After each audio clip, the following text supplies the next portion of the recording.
नमस्कार। धर्म ज्ञान के दर्शकों का स्वागत है। कविता रारा और आज मेरे साथ मौजूद हैं ज्योतिषाचार्य राकेश चतुर्वेदी जी। सर, सबसे पहले तो आपका स्वागत है। सादर वंदन, सादर प्रणाम आप सभी को। हर हर महादेव, शिव शंभू और नमस्कार कविता जी आपको भी। नमस्ते। संघ प्रमुख मोहन भागवत का बहुत बड़ा बयान। उन्होंने ऐसे लोगों पर, ऐसे नेताओं पर सवाल उठाया और ये बयान दिया कि जो लोग मस्जिदों के अंदर मंदिर ढूंढने की कोशिश कर रहे हैं वो एक तरह से खुद को हिंदुओं का सबसे बड़ा नेता बनाने की कोशिश कर रहे हैं। और उनका यही बयान, उनका यही स्टेटमेंट सीधे तौर पे यूपी के मुख्यमंत्री योगी आदित्यनाथ से जोड़ा गया। और वो इसलिए क्योंकि आपको पता है संभल विवाद में जिस तरह से योगी आदित्यनाथ की प्रतिक्रिया सामने आ रही है, संभल की जो जामा मस्जिद है उसमें हरिहर मंदिर को जो ढूंढा जा रहा है उसको लेकर भागवत के इसी बयान का एक तरह जहाँ जगत गुरु स्वामी रामभद्राचार्य ने खंडन किया, कहा कि हमें ये स्वीकार नहीं है, हम मोहन भागवत के अनुशासक हैं, वो हमारे नहीं है। तो दूसरी तरफ रामदेव योग गुरु बाबा हैं जिनका ये कहना है कि भाई पापियों को पाप का फल तो मिलना ही चाहिए। अब ऐसे में सवाल ये उठता है कि अब तक जो हम अयोध्या के बाद मथुरा काशी का नंबर लगाए हुए थे, क्या उससे पहले संभल का नंबर आ जाएगा? और संघ का इतना बड़ा बयान देना कि भाई अब मस्जिदों के अंदर मंदिर नहीं ढूंढना चाहिए, क्या ये एक तरह से राजनीति की जा रही है अब धर्म के आधार पर? आइए इसी पर चर्चा करते हैं और जानते हैं चतुर्वेदी जी से। सर, सबसे पहले तो इस पर आपकी टिप्पणी भागवत जी के बयान पर। देखिए, दो चीजें मैं कविता जी कहकर चलूंगा। पहली चीज कि चाहे वह मोहन भागवत जी हों, चाहे वह रामानंद संप्रदाय से आदरणीय और वंदनीय रामभद्राचार्य जी हों, या फिर बाबा रामदेव हों जी। कोई भी, रामभद्राचार्य जी ने कहा कि मोहन भागवत प्रशासक नहीं है धर्म के, तो मुझे लगता है कोई भी प्रशासक नहीं है धर्म का। और सनातन का बार बार मैं क्यों ये सब संत हिंदू शब्द प्रयोग करते हैं, मैं तो मुझे ग्लानि होती है और कभी कभी दुख भी होता है कि हम उसी धर्म के रक्षक का या रक्षा का या प्रशासक का बीड़ा उठाते हुए भी हम उस धर्म को पहचान नहीं पा रहे जी। अब यहाँ समझने वाली बात है कि धर्म दो ही हुए कविता जी, पूरे ब्रह्मांड में। मैं भारतवर्ष की बात नहीं कर रहा हूँ, मैं पूरे ब्रह्मांड की बात कर रहा हूँ। धर्म की उत्पत्ति दो ही हुई है जी। सनातन और शैव। शैव धर्म शिव उपासक थे, सदैव इनके विचारों की स्वतंत्रता थी, पूजन पद्धति की स्वतंत्रता थी। शैव धर्म से ही निकल करके लोग अलग अलग संप्रदाय में आए।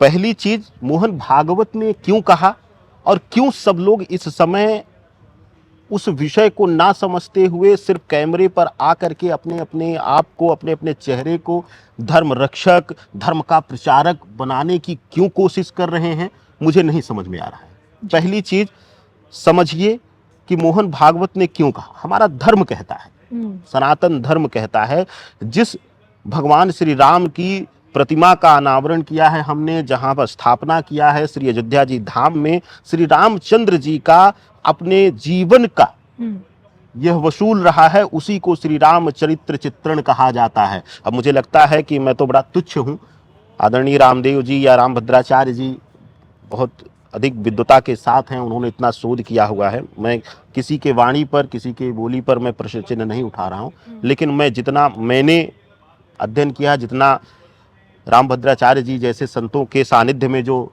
मुझे ज्ञान मिला है, मैं हमेशा एक चीज कहता हूं कि सनातन को पहचानो। सनातन ना कभी मिटा था, ना कभी मिटेगा। सनातन के मिटने का अभिप्राय जो है युगांत होता है, यानी युग का अंत होता है कविता जी। जब जब सनातन का अंत हुआ है, यानी कि एक बार फिर से रीबर्थ, पुनर्जन्म की पद्धति आई है धरा पर, तब तब पूर्ण पृथ्वी का विनाश हुआ है। जल से प्रलय आ चुका है या अग्नि से प्रलय आ चुका है। तो सनातन सत्य है, अटल है, अंतिम है। प्रारंभ और अंतिम जो है वह सनातन है और शैव धर्म उसका रक्षक है। अब मोहन भागवत के बयान पर आते, थोड़ा सा लंबा विषय हो रहा, क्षमा प्रार्थी रहूंगा मैं कविता जी। मोहन भागवत जी ने कहा कि हमें हर मस्जिद में मंदिर नहीं ढूंढना चाहिए। बिल्कुल। अब उन्होंने क्यों कहा? उनके वक्तव्यों को भी तो कोई ध्यान से सुने। उनके कहने का अभिप्राय जहां तक एक सनातनी होने के नाते मैं पाता हूं कि आप भारतवर्ष से लेकर के हिंद महासागर से लेकर के अंटार्कटिक तक जहां तक आप जाएंगे, जहां जहां खुदाई होती है, कहीं से श्री गणेश जी की प्रतिमा निकलेगी, कहीं से हनुमान जी की प्रतिमाएं निकल रही हैं। मुझे लगता है अभी जल्दी ही कहीं आपने भी खबर सुनी होगी, ब्राजील या कहीं पर हनुमान जी की और गणेश जी की प्रतिमा निकली थी। जी। कुछ करीब कहने का अभिप्राय था कि 20,000 या 25,000 वर्ष पूर्व की वह मूर्ति बताई जा रही थी। तो ऐसे में मोहन भागवत जी के कहने का अभिप्राय है कि जो चीजें, जहां तक मुझे समझ में आई है, कि जो चीजें हैं उनको फिर से जागृत किया जाए और अपने आप, अपने अंदर की चेतना को सनातन के प्रति जागृत किया जाए। अभिप्राय सिर्फ इतना है कि जहां जहां खोदा जाएगा वहां वहां सनातन की सत्यता निकलेगी, यानी हर जगह सनातन मौजूद है। तो क्यों उनके शब्दों को सकारात्मक क्यों नहीं लिया गया? दूसरी चीज, अब योगी जी की बात करते हैं। योगी जी, मैं बार बार बोल चुका हूं, पूरे इस समय भारतीय राजनीति का इकलौता चेहरा आदरणीय योगी आदित्यनाथ हैं कि जब वह मुख्यमंत्री नहीं थे, जब वह विधायक नहीं थे, जब वह सांसद नहीं थे, तब भी सनातन के लिए लड़ाई लड़ रहे थे, सनातन के लिए संघर्ष कर रहे थे। उनके ऊपर कई बार उनके प्राणों को लेने का प्रयास किया गया, आघात पहुंचाया गया, लेकिन फिर भी उन्होंने उस चोले को धारण करके, क्योंकि वह शैव धर्म की उस पीठ से आते हैं जहां पर हमेशा धर्म रक्षा के लिए संघर्ष किया गया है, उसका इतिहास रहा है, और 64 योगिनियों पर नियंत्रण रखने वाला वह पीठ है पूर्वांचल की। कहते हैं कि हनुमानगढ़ी के बाद उस क्षेत्र का क्षेत्रपाल माना जाता है गोरखनाथ पीठ को, उस रक्षक पीठ को। तो ऐसे में ऐसा कोई व्यक्ति अगर बयान देता है तो ठीक है, लेकिन आए दिन कैमरे पर आकर के कुछ तथाकथित हिंदू नेता जो एक समय पर उन्हीं विरोधी पार्टियों के हिस्से थे, अंग थे, जो बीजेपी का या राम मंदिर का विरोध कर रहे थे, तो क्या उनका भी अब उसी तरीके से बोलना सार्थक लिया जाएगा? मुझे लगता है कि जो मोहन भागवत ने कहा एकदम प्रमाणित सत्य है, और मुझे लगता है कि वही बोलने का अधिकारी है जो मूल रूप से सनातन के लिए अपने जीवन को समर्पित किया है और जो जीवन में अपने सनातन को लेकर, सनातन की रक्षा को लेकर के संघर्ष किया है। बाकी सिर्फ धर्म का नेता बनने के चक्कर में कोई संभल पर, कोई काशी पर, कोई मथुरा पर बयान ना दे, यह ज्यादा उचित रहेगा कविता जी। लेकिन यहाँ तक सबसे बड़ा सवाल ये भी बन रहा है ना कि अब तक तो हम ये बात सुने थे कि भाई अयोध्या तो झांकी है, मथुरा काशी अभी बाकी है, तो हम ये सोचे थे कि मथुरा काशी लाइन में लगा हुआ है। लेकिन अब जिस तरह से संभल का जो विवाद दिन पर दिन बढ़ता जा रहा है हरिहर मंदिर को लेकर, कभी वहाँ पे कोई बावड़ी निकल रही है, कभी मूर्तियाँ निकल रही हैं, पुराने जो मुस्लिम बहुल इलाकों में जो मंदिर बंद हो चुके थे उन्हें खोला जा रहा है। तो जिस तरह से संभल इस वक्त हाईलाइट हो रखा है, क्या लगता है आपको कि अब समय आ गया है क्या काशी और मथुरा से पहले संभल को बारी आ जाए? देखिए, एकदम आएगी और आ चुकी है। जिस तरीके से आदरणीय योगी आदित्यनाथ जी लगे हुए हैं और जिस आक्रामक रुख से के साथ लगे हुए हैं, एक चीज और आप प्रमाणित नहीं, यहाँ मैं जानना चाहूंगी क्या संभल ही वो पिच होगी, वो जमीन होगी जहां से उठकर योगी आदित्यनाथ सीधा केंद्र की सत्ता पर बैठेंगे? अब देखिए, बिल्कुल सत्यता है। मैं तो कई बार आपके साथ में बोल चुका हूं कि 2024 में ही मेरे अनुसार बीजेपी को या जो शीर्ष नेता हैं उनको इस नाम को आगे कर देना चाहिए था, क्योंकि मुझे नहीं लगता भारतवर्ष की राजनीति में अब कोई धर्म का चेहरा योगी आदित्यनाथ से बड़ा है। बिल्कुल। दूसरी चीज कि एक विशेष ध्यान दीजिए कि चाहे योगी जी जो बोल रहे हो, देखिए योगी जी कभी भी किसी विषय को लेकर के अंधा बयान नहीं दिए।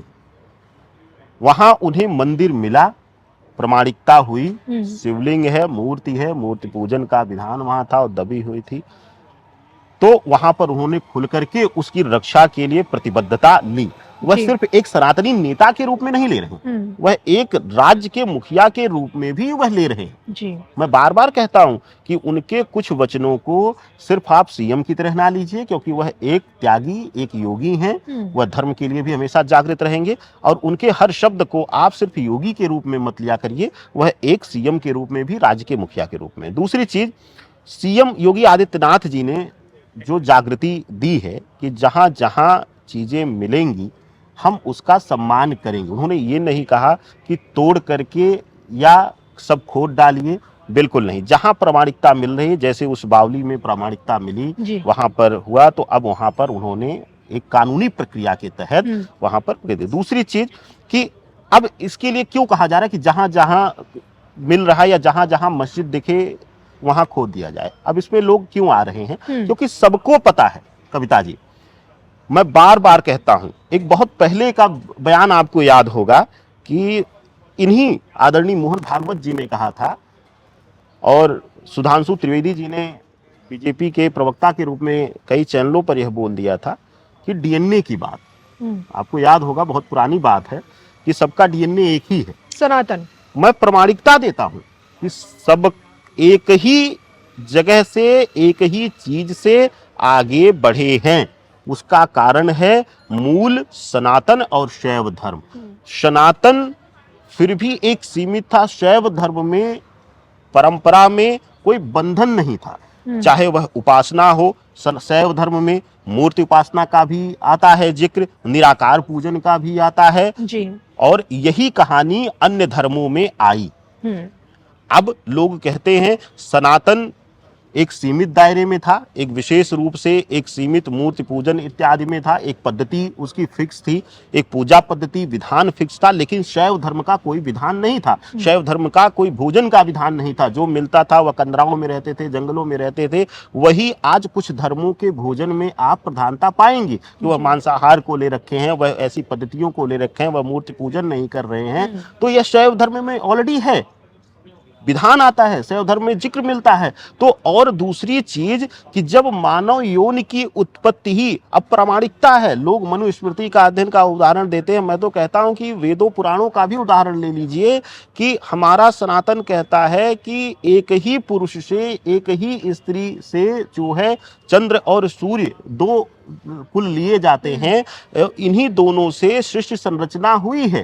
तो इसका अभिप्राय यह है कि हम सभी जो हैं एक ही हैं, बस संप्रदाय अलग अलग हुए हैं, वैचारिक जो है विषय जो है वह विभिन्न हुआ है। तो ऐसे में सिर्फ मस्जिद ही नहीं, मुझे लगता है कि जहां पुरानी धरोहरें हैं, जहां जहां चीजें हैं, वहां वहां खुदाई होगी तो कुछ न कुछ सनातन की प्रामाणिकता मिलेगी ही मिलेगी। तो अगर आप पूरी धरा को खंगोल लोगे, धरा के गर्भ तक जाओगे, तो वहां भी सत्य सनातन आपको जीवित मिलेगा ही मिलेगा। सिर्फ संभल नहीं, सिर्फ काशी नहीं, सिर्फ मथुरा नहीं, सिर्फ अयोध्या नहीं, आप किसी भी तरफ चले जाइए, किसी भी पथ पर चले जाइए, किसी भी रास्ते पर चले जाइए, सिर्फ भारतवर्ष ही नहीं विश्व में आपको कहीं ना कहीं सत्य सनातन जीवित मिलेगा ही मिलेगा, प्रामाणिकता में मिलेगा ही मिलेगा। तो ऐसी अवस्था में हमें लगता है कि जो मुख्य रूप से हमारे तीर्थ स्थल हैं, जो मुख्य रूप से हमारे जो पूजा स्थल थे, जिनका जिक्र सनातन पुराणों में, वेदों में आता है, पहले उनको जागृत जीवित कर लिया जाए। उसके बाद स्वतः ही ईश्वर धर्मो रक्षति रक्षितः, तो धर्म की रक्षा जब हम करेंगे तो धर्म हमारी रक्षा करेगा और धर्म अपनी रक्षा के लिए हमें स्वयं शक्ति देगा। तो ऐसी अवस्था में हर जगह से सनातन धीरे धीरे करके अपने आप जीवित होगा या निकलने लगेगा, खुद ही प्रामाणिकता देने लगेगा। बावलियां खुद बोल उठेंगी, कुएं खुद बोल उठेंगे, किसी नेता को बोलने की जरूरत कविता जी नहीं पड़ेगी। बस ये है कि सनातन की रक्षा का संकल्प लेकर चले। जो भी मुखिया, जो भी सिंहासन पर बैठे, उसके अंदर छल नहीं होना चाहिए, उसके अंदर दिखावा नहीं होना चाहिए।